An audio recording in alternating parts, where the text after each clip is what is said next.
여러분 안녕하십니까? KBC 8시 뉴스입니다. 오늘 광주와 전남 지역은 대체로 흐린 가운데 일부 지역에 가을비가 내렸습니다. 하루 동안 여수에는 60mm가 넘는 비가 쏟아졌고 고흥과 광양은 10mm 이상의 강수량을 기록했습니다. 낮 최고 기온은 광주 28.7도, 화순 30도, 해남 30.6도 등 28에서 30도 분포로 평년보다 2도가량 높았습니다. 월요일인 내일은 대체로 흐린 가운데 새벽부터 내륙을 중심으로 가시거리 200m 미만의 짙은 안개가 끼는 곳이 많아 출근길 교통 안전에 각별한 주의가 필요합니다. 데이터 센터 하면 수도권에서 심심치 않게 발생했던 화재로 스마트폰 이용자들이 큰 불편을 겪었던 기억을 떠올리게 합니다. 전기 먹는 하마로 불리우는 데이터 센터를 비수도권으로 분산하려는 정부 정책에 맞춰 신재생에너지 발전량이 풍부한 전남이 데이터 센터의 최적지로 급부상하고 있습니다. 고익수 기자가 보도합니다. 태양의 도시란 이름에 걸맞게 재생에너지 100 전용 산업 용지를 갖춘 해남의 솔라시도. 이곳 160만여 제곱미터의 1기가와트 규모의 집저화 단지를 조성하는 데이터 센터 파크가 들어섭니다. 40메가와트급 데이터 센터 25개 동이 지어지는 대단위 규모로 오는 2037년까지 10조 원이 넘는 민간 자본이 투입됩니다. 이번 솔라시도 데이터 센터 파크에도 적극적으로 참여해서 기대에 부응하도록 하겠습니다. 데이터 센터의 지역 분산을 추진하고 있습니다. 그런 과정에서 저희 다른 부처, 국토부라든가 과기정통부라든가 그런 관계부처 협조도 필요한데 그런 데 대해서도 저희가 관련 또 지원팀을 만들고 광양 황금산단에도 40메가와트급 하이퍼스케일 클라우드 데이터 센터가 구축됩니다.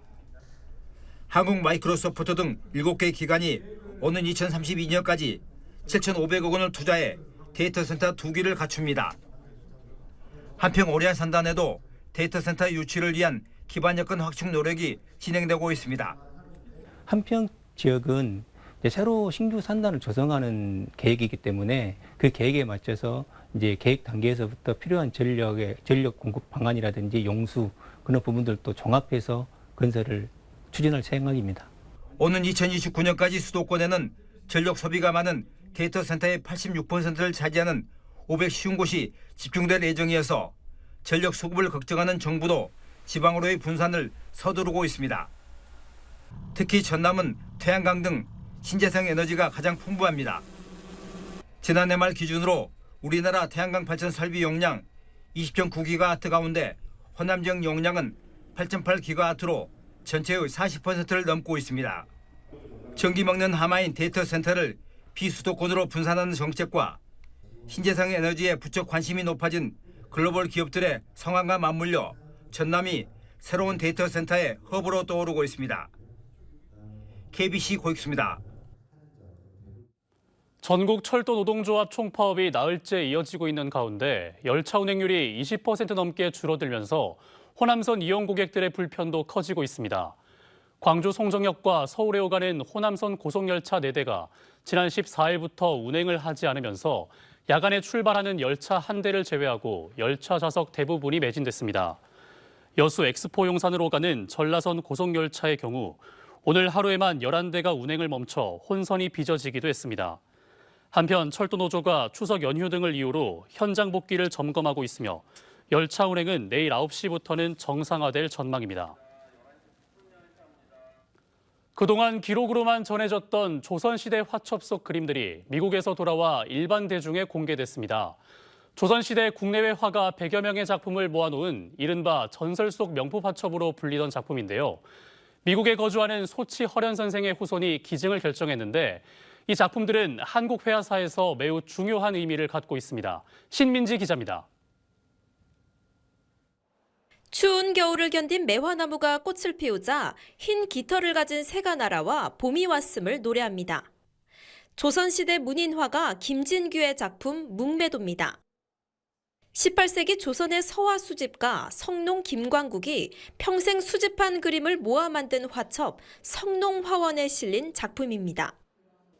해당 화첩은 고려와 조선, 중국 100여 명 화가의 그림을 실어 한국 회화사 연구에서 중요한 자료로 평가받는데 일부 소실되며 기록으로만 전해졌습니다. 하지만 올해 3월 미국 버지니아주에 거주하던 게일 허 여사가 작고한 남편 허경모 씨가 부친으로부터 물려받은 조선후기회화 13점을 정리하던 중 그 존재가 세상에 드러났습니다. 소장품의 가치를 들은 허 여사는 시아버지의 고향인 진도와 가까운 국립광주박물관에 시아버지의 이름으로 기증을 결정했습니다. I think I'm almost overwhelmed at your kindness, and I guess I would say at your appreciation. I'm not sure I expected that the paintings would be that welcome. 작고한 허 씨는 추사 김정희의 제자이자 호남 화단의 거장으로 평가받는 소치 허련 선생 가문의 후손으로 기증품 가운데는 허련 선생의 소나무 그림과 팔폭병풍도 포함됐습니다. 문화재의 가치를 다루는 이야기 하나, 그리고 시아버지에서 며느리로 대를 이어서 아끼고 사랑하는 그 문화재 사랑의 이야기, 그리고 먼 길을 돌고 돌아와서 마침내 고향 땅으로 돌아온 기증 이야기, 이렇게 세 가지로 전시장을 꾸몄습니다. 기증된 작품들은 한국 회화사의 공백을 채워줄 뿐만 아니라 연구에도 중요한 자료로 평가받고 있습니다. 미국 버지니아주에서 광주광역시까지 11,500km의 긴 여정을 거쳐온 그림들은 오는 12월 10일까지 국립광주박물관 기획전시실에서 만나볼 수 있습니다. KBC 신민지입니다. 프로축구 광주FC가 서울마저 꺾고 돌풍을 이어갔습니다. 광주FC는 오늘 서울 월드컵 경기장에서 열린 FC 서울과의 경기에서 1대0 승리를 거두고 승점 48점을 기록하며 리그 3위 자리를 공고히 했습니다.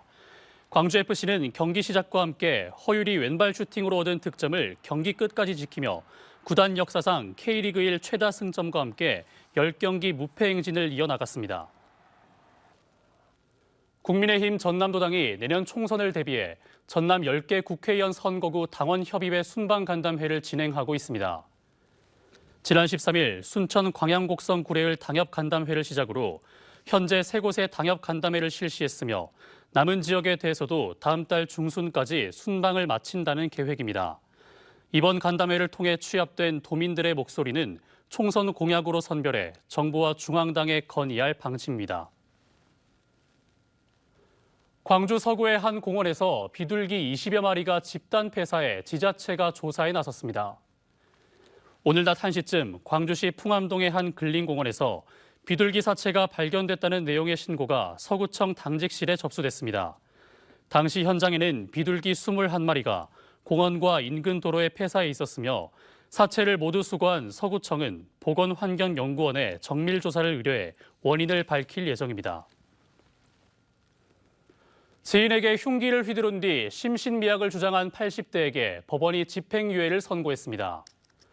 광주지법 형사 12부는 지난해 지인이 아내와 불륜관계를 맺고 있다고 의심해 흉기를 휘두른 혐의로 기소된 80살 A씨에 대해 징역 2년 6개월에 집행유예 3년을 선고했습니다.